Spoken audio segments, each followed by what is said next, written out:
Okay, so here's the whole trick, people, is that you have a certain amount of time, musical time on each chord. Let's just say it's 2 measures. So 2 measures on the G, for simplicity's sake. 2 measures on G, 2 on C add 9, 2 on D in this example, in this musical example, right? You have 2 measures on that G. So within that 2 measures, you can do whatever you want. You could use your artistic discretion to pull anything out of your guitar arsenal to play. Meaning, any of the things in your toolbox. You can use those suspended chords or add chords. You could change the strum. You could do chucking. You could do walking bass lines. You could do whatever it is, whatever you want that you like to make it interesting. But you have to get off of that on 2 measures, after 2 measures, and go to the next chord, which in this case was C add 9. Then you have 2 measures there to do whatever you want. Then you have to get off that to go to the D for 2 measures. That's the trick. The trick is you have a certain amount of time on each chord, but what you do within the framework of that chord is totally up to you, the artist, and how you want to embellish it. So you get good at all these little things we're working on, like chucking and sus chords and add chords and embellishing and different strums and strum mechanics, and then you can really make your music really come alive and spice up and sound interesting and sound better than most people, because most people just kind of hang on one chord. What fun is that? And that doesn't sound very interesting to the listener, right? So remember that we're going to be teaching you more and more of these different tools for your toolbox, weapons for your arsenal. So think of each one as like an individual merit badge, right? And add them in at your discretion. Just don't try to throw too much in at once, because then it gets too busy.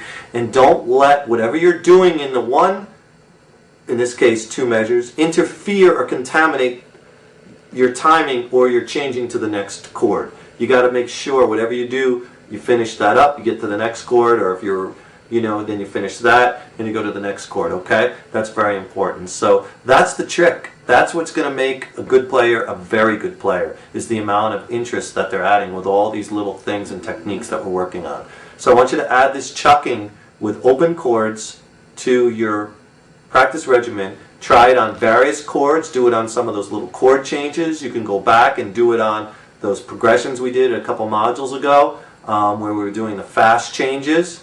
Look at that module. There's some chord progressions there. You could do it on some songs, easy songs like that Pearl Jam, G, E minor, C to D, right? In that song, if you want, you could just do...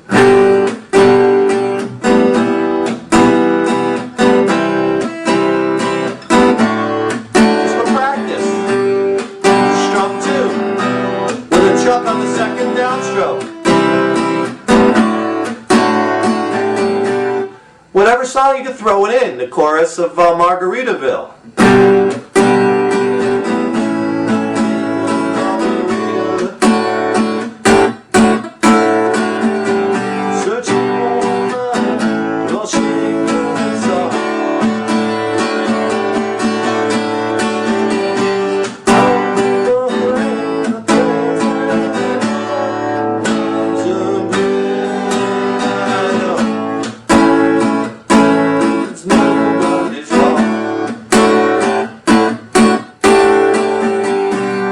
So you see what I was doing there is I was mixing it up. You don't necessarily have to do the same exact thing on each chord. And in fact, I used a little bit of, I built some tension on the D chord by not chucking and hitting the strings harder.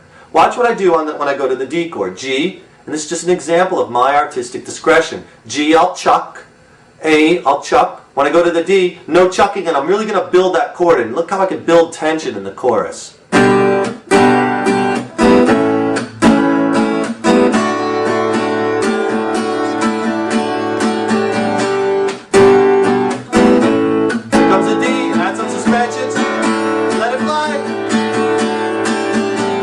So you see what I did there? I kind of changed the strum, added some suspensions, didn't chuck. So you can do that. Just experiment, get good at all these individual things. I'm doing multiple techniques, and that, again, once you get good at all these individual ones, the chuck, the suspended chords, changing the strum, letting it fly, hitting the strings harder, hitting them softer, that's called dynamics, and that's very, very important in music. Good dynamics, especially between verses and choruses. That's what draws people in. a band that does that really well, I think, is the band Live. If you listen to a lot of their music, they have like mellow verses for a lot of their songs. The verses are mellow, but the choruses get real big and full and loud, and then they come back to the mellow verses, and then they get big and loud for the chorus, and that's beautiful. I love that. That's called good dynamics. You know, that's very important to do as a band and as individual musicians, like drummers. I don't like playing with drummers who play at one volume, loud, right? Some drummers are like that. That's not my thing. I don't like playing with drummers like that. Sometimes they might be referred to as a basher. That's a very negative term for a drummer. Just drummers who just play at one volume and they have no dynamics. I like playing with drummers like the drummer in my band now. He has awesome dynamics. He can play soft, softer, softer, then loud, loud, louder, and he can really control, because that's what's pushing the song as far as emotionally and passionately what you're trying to get across in the music, because that's what it's about. It's about emotion. How could you get different emotions across if you're just playing at one volume all the time? You know? That's why I really like and respect bands that really do that well and have these great movements from, and their Pink Floyd used to do that a lot. They, in their big songs, loud movements, soft music, string parts, and orchestrated, and all these cool things pulling all these different emotions. And I enjoy that personally in music that I listen to. My point is, you can do that on guitar, you know, by creating these. I can play soft, I can play medium, I can let it go.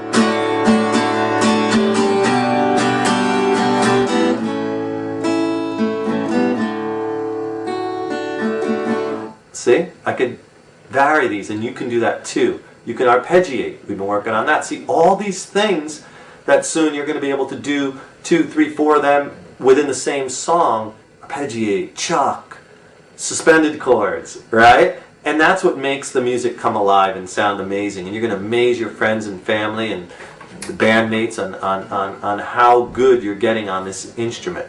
Okay? So I want you to practice that open chord chucking. You can do it 5-10 minutes a day. You can get a couple of those 15 minutes a day modules in. Awesome. And we'll see you rock on and then have fun. Yeah!